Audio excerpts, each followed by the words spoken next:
शिवसेना पक्षप्रमुख सन्माननीय उद्धव ठाकरे यांची मिरज होत असणाऱ्या सभेसाठी मिरज तालुक्यातील गावांमध्ये जाऊन सभेसंदर्भात मार्गदर्शन करताना शिवसेना मिरज तालुका प्रमुख पैलवान विशालसिंग राजपूत, महादेव मगदूम, उपजिल्हा प्रमुख तानाजी सातपुते, विधानसभा क्षेत्र प्रमुख सुरेश बागडी, म्हैसाळकर शहर प्रमुख बाळा हत्तेकर, मिरज शहर संघटक लखन भोरे, युवासेना मिरज शहर समन्वयक प्राध्यापक पैलवान कुबेर सिंग राजपूत, युवासेना मिरज शहर प्रमुख सुमित लंबे, सोशल मीडिया मिरज शहर अध्यक्ष व पदाधिकारी उपस्थित होते।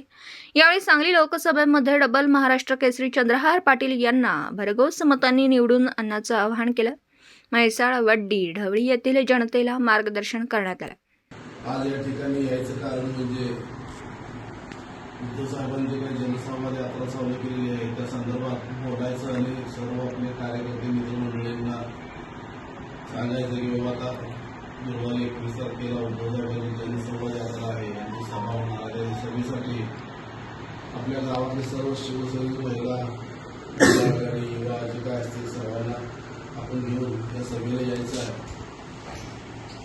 आता लोकसभा सगळ्यांना माहिती आहे, प्रत्येक जण पुढारी नेते येत जातील। म्हैसाळ एक गाव असा मिरज मतदारसंघातलं म्हैसाळ आणि कौलापूर की नेहमी हिंदुत्वाला साथ देणारं गाव आहे। तिथं आपला जरी नगरसेवक नसला, ग्राम सदस्य नसला, जिल्हा परिषद नसला आपलं माणसं, तर पण मतदान नेहमी शिवसेनेला झालं। ह्याच्या आधी आपलं धनुष्य चिन्ह होतं, आता चिन्ह आपलं मशाल आहे, त्या मशालीला सर्वांनी मतदान करायचं आहे। त्याचप्रमाणे शिवाजीनगरमध्ये ज्या ठिकाणी गेलो होतो आम्ही, बऱ्याचशा समस्या आहेत।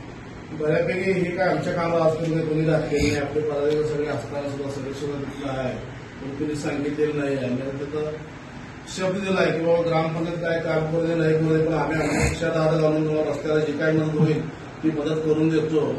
त्याचप्रमाणे ह्या भागात जरी काय अडचण असेल आम्हाला सांगा, सर्वांना आपण मदत करूया आणि ते कामं सुद्धा करून घेऊया। पण ह्या सगळ्या गोष्टी करत असताना आज ग्रामपंचायत लोकांच्या सरपंच हातापाया पडायपेक्षा आपल्यातला एखादा शिवसैनिक किंवा आपल्यातला शेजारी पाजारला कार्यकर्ता, एखादा ग्राम सदस्य आपल्याला करता येतोय काय, पंचायत समितीला आपल्याला पाठवता येतोय काय, जिल्हा परिषदेला पाठवता येतोय, हे बघणं गरजेचं आहे। लोकांच्या हातापाया पडायची आता काही गरज नाही, आपण स्वतंत्र लढून आपल्या शिका निवडून आणूया। त्याचबरोबर उद्धव साहेबांची काही जनसंवाद यात्रा आहे, त्यासाठी तुम्ही इथून किती लोक येणार, काय येणार, आपले विभाग प्रमुख संदीप आहे, शहर प्रमुख सुरेश आहे, हुल्ल्यांना आहेत, सगळे मिळून ठरवा। तुम्हाला न्यायची आणायची गाड्यांची सोय सगळी आम्ही करून देतोय। आज संध्याकाळी किंवा लई ते उद्या सकाळपर्यंत तुम्ही आम्हाला सांगा, परवा दिवशी तुम्हाला गाड्या पाठवून देतो आणि जास्तीत जास्त लोक आपल्याला कशी तिथं आणता येतील। आणि उद्धव साहेबांची सभा आहे की लोकांना ह्या जनतेला दाखवता येईल की बाबा किती जरी या भाजपने आपल्याला अन्याय अत्याचार केला आणि किती जरी आपल्याला गट पाडले आणि अगदी मिंदेगड जरी बाहेर गेला, तर उद्धव साहेबांचं जे काय ठाकरे फॅमिलीचं दरार आहे महाराष्ट्रावर, तर लोकांना आपण दाखवून देऊया। आणि जे काय आपले घुसमटदार आहे ह्या पक्षात आता की जी दबाव तंत्र वापरून ईडी लावा, सीबीआय लावा, चौकशी करा, अधिकारी मागं लावून आपले आमदार खासदार आत बसले, आपले आमदार खासदार फोडले, तर आपण नव्यानं मशाल्या चिन्हावर आपली माणसं निवडून आणून उद्धव साहेबांचं ताकद आणि शिवसेनेची ताकद आपण दाखवतो। जर का आपला खासदार जर निवडून येतोय तर आपल्याला कशा लोकांच्या हातापाया पडायला लागते, आपण खासदार पण आता फंड वापरू शकतोय आणि जनतेची कामं करून देऊ शकतोय। त्यासाठी आता कुठल्याही 200-500 रुपयाला भीक घालू नका। आपलं जे काय मतदान आहे ते शिवसेनेला करा, ठाकरे गटाच्या शिवसेनेला करा, एवढं सांगतो। 2 शब्द संपवतो। जय हिंद, जय महाराष्ट्र। दिवसभरातील घडामोडींचा आढावा घेण्यासाठी पाहत रहा N24 मराठी न्यूज चॅनल।